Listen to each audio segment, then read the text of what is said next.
Петропавлда жаңа пилоттық жоба қолға алынды. Жақын күндері тұрғын үй қорын басқару басқармасы құрылады. Қалалық әкімдік жанынан құрылған жұмыс тобы жергілікті тілшілерге жаңа мекеменің құзыреттілігі жайында айтып берді.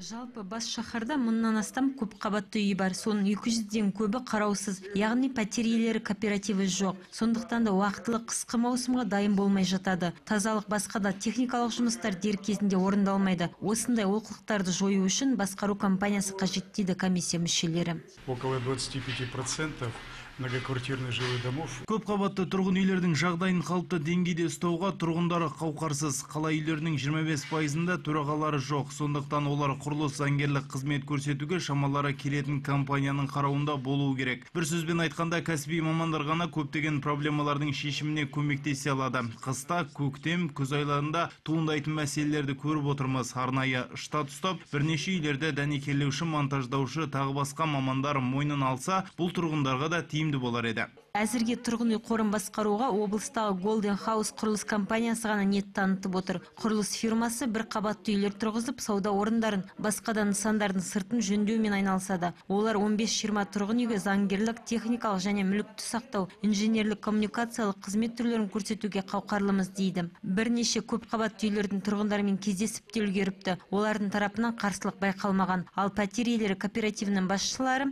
түйткілді мәселелердің шешілеріне күмәнмен қарайды.